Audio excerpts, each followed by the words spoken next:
Hello, a very, very good afternoon. Friday Ketchup, and I'm here together with Dr. T. Hey, Emil. Hi, I'm, everyone.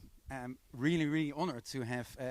I was a C3PO, but it's actually CTPO of Oh, my SUSE. title? Yeah. Yes, yeah, yeah, your title, yes. I'm not a droid in Star Wars, right? But it sounds like it, right? A little bit. Chief Technical Product Officer. Yeah. Well, for me, that's C3PO. It's like, so I need to be all golden and yeah, very diplomatic, speaking Hey, 25 languages. thank you very much for being in the Ketchup. It's really great to have Thanks you for here. having me. Yeah, Emil. And you know, I came here with that because I'm sure everybody noticed your hats and you have plenty of them. Yeah. So I also have one that look a bit like yours. Oh, right? wow.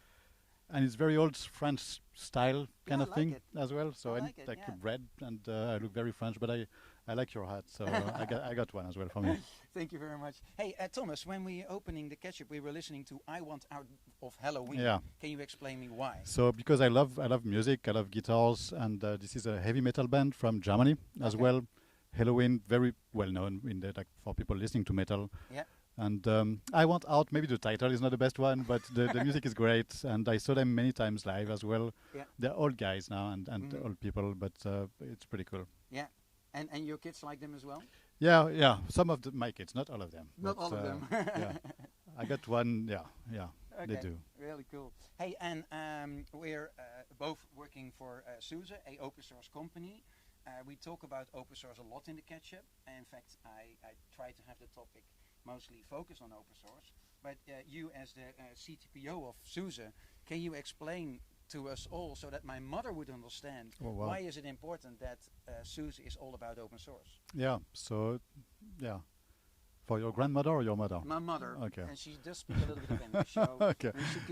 you're able to do it in English. So yeah, so open source for non-technical people, I think the best way to describe that is working on a problem or working to create something with a lot of different people from a lot of different places, Mhm. the different countries, different mindsets. So it's all about collaboration Yeah. and how do we put things together in an efficient way, and structure things that create the best outcome out of a community of people. Mhm. And those people need to be interested by the same thing. So you come together because you want to solve a problem or you want to create something together Mhm.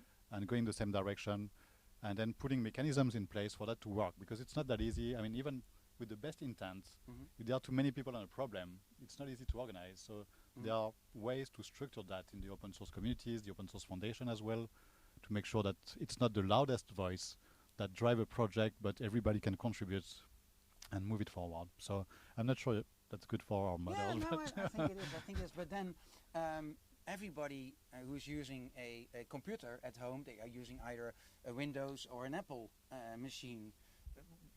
Where is Linux or So open source being used? I mean, Linux in the desktop, that's the old saying. But Mhm. well, if you use a mobile phone, you might be using Android Yeah. as well. Yeah. Quite a lot of us are, and you know, in your cars, there's Linux. There's Okay. Linux pretty much everywhere. Yeah. So the web is powered by Linux.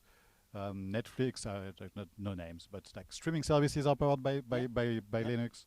The clouds are also powered by Linux. So, and I'm using Linux, but it's also true about other open source technologies for Mhm. software infrastructure like containers, Yeah. Kubernetes, and when you look at our customers, actually, just to talk about SUSE customers and business, Yeah. we are talking about thousands and thousands of companies, and they are doing many things that are mission critical at the hospital, airline traffic, stock markets. Mhm. So open source is pretty much everywhere All today. right. And I would argue that first of all, it's everywhere already. Yeah. Yeah. And second, all the new innovation that you see today is coming as open source. All And right. I would even argue that open source actually enables new innovation to come at a pace that we've never seen before. Mm. So, because the power of getting all those people to contribute together will be so much more than just one company doing one thing. Yeah. And that's why you see also like companies with dozens of thousands of engineers, they do open source because by themselves they are not fast enough. So they also embrace the open source concept. Wow. Thank you. And you're wearing a T-shirt from the community, and it says SUSE and Ranger. Yeah. More difficult question even, but can you explain what Ranger is so my mother would understand? Okay. Wow.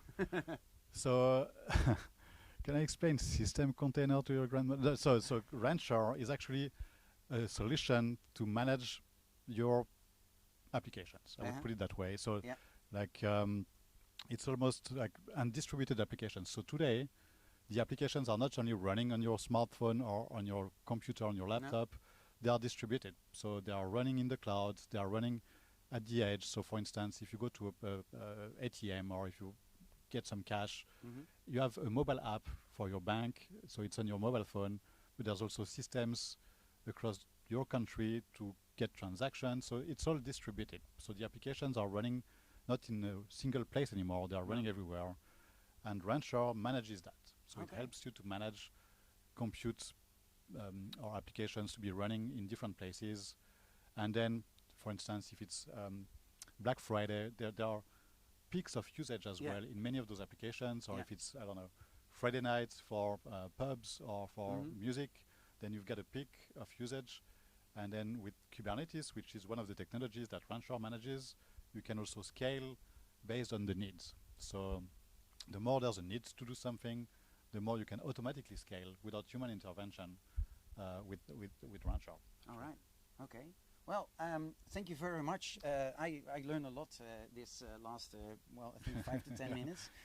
Thank you very much for being my guest in the Friday Catch-up. Thank you, Emiel. Let's go back to your music choice. Oh, I need my thumb here to unlock the tablet. And here we go. We go back to I Want Out by Halloween, but not before me thanking Robert. Robert, I hope I pronounced your surname correctly. Sirchia. I see. No, not really, but the person. There's only one Robert in the company. There's only one Robert. Everybody Yeah, knows Robert. the only one Robert in the I company. think the T-shirt is coming from Robert. He probably sent that to me. Actually. Okay, well, on Monday morning, Sunday afternoon, we gave Robert a call and asked him, hey, we are in the office tomorrow and recording a video, and normally I use things like this to record a Friday Catch-up, but now we have all professional setup thanks to Robert. So, Robert, thank you very much, and it's awesome that you were able to help us out. Now we go back to I Want Out by Halloween. Thank you, Emiel. Thank you for having me. Thank you very much. Thank you.